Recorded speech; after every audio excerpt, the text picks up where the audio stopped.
Hi, how you doing? Aaron here. Today we're going to be changing the oil on a 2.7 liter EcoBoost engine out of an f-150. Pretty straightforward process.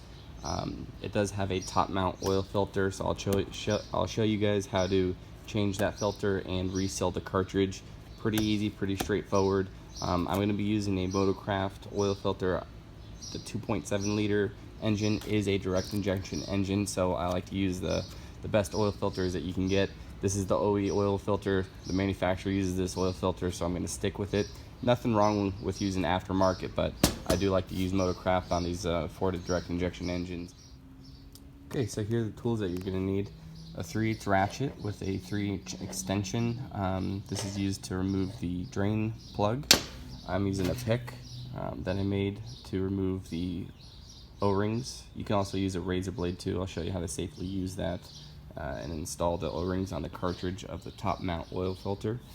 To remove the cartridge off of the top mount oil filter, you're going to need an 1.16" socket with a 12-inch extension, and I'm using a 1/2-inch ratchet. You don't need the extension. You can actually just use a wrench if you have one, but I like this because it gives me a little more leverage.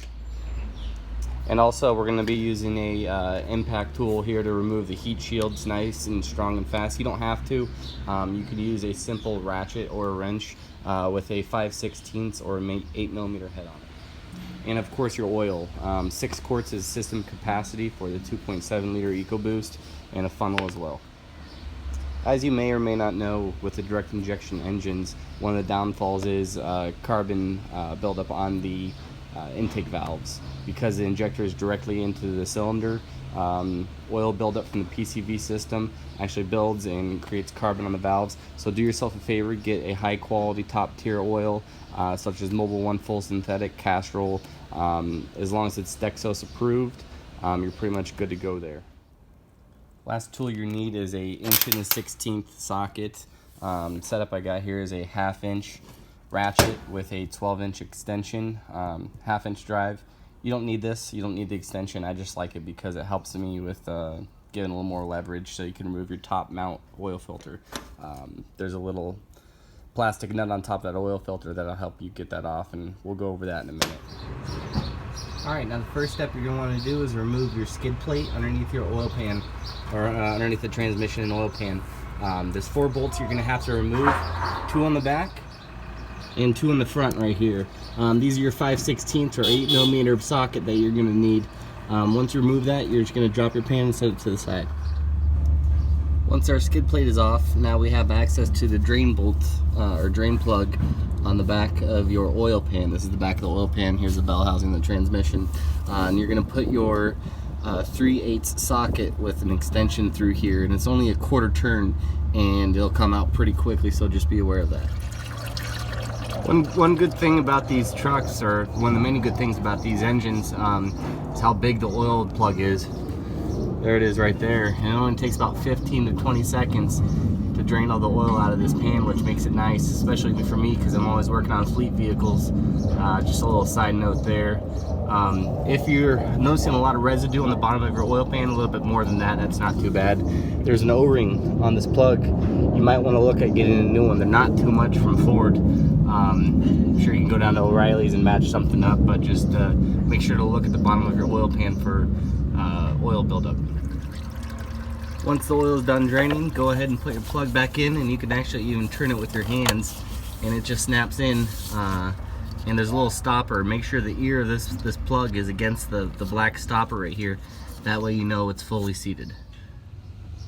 After you install your skid plate, your oil filter housing's right here. You're going to use an 1.16" socket to break that loose, but be careful once you do and you lift it up, just get a rag and watch for the oil to come out. Once you break it loose, just give it a second or two to drain, and your filter is going to come out too. One thing to note is make sure these O-rings are still on. There's one O-ring right here, and there is actually 2 on the housing. So we're going to take that over to the bench, remove these O-rings, and remove this old filter.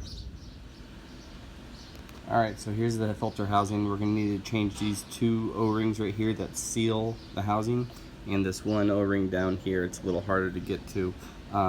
If you're not too patient, you could use a razor blade and just cut these off.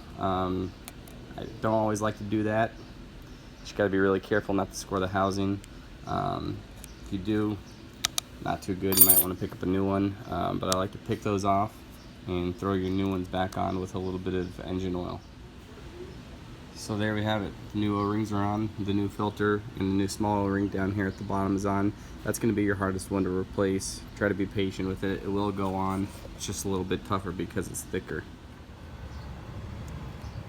Alright, now go ahead and screw this down until you can get it hand tight. The factory spec is 24 foot-pounds, or 2 Newton meters, says that right on the top.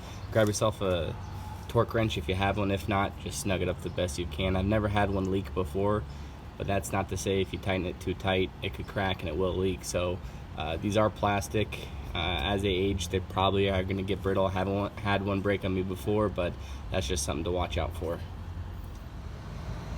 Alright, very next step is to add our oil. Here's our fill plug right here on top of the engine cover. Just comes out with one turn. I like just to put that on top so we don't lose it. Now is a good time to add your 6 quarts of 530 full synthetic. Alright, very last thing to do is confirm oil pressure, make sure there's no leaks as well, and then reset our oil service reminder light. So go ahead, start it up, give it 5 seconds to show, and there we are. As you can see, we have good oil pressure, the gauge being right here. Now, the easiest way that I've found to reset your reminder light is to go to your main menu, go to display mode, cycle through to where you see engine information, and at the bottom you'll see hold OK to reset oil life. Give it about 5 seconds, you should see your percentage go to 100, and that's all done. So that's it for this video, guys. Hope this has helped you out. These are just some tips and tricks that I've found along the way that have helped me change the oil in these trucks. We got a lot here for the company I work at to maintain them. So if you do it a little bit differently, let me know in the comment section. Again, I hope this video helps. Please like and subscribe as well. Check you out next time, guys. See ya.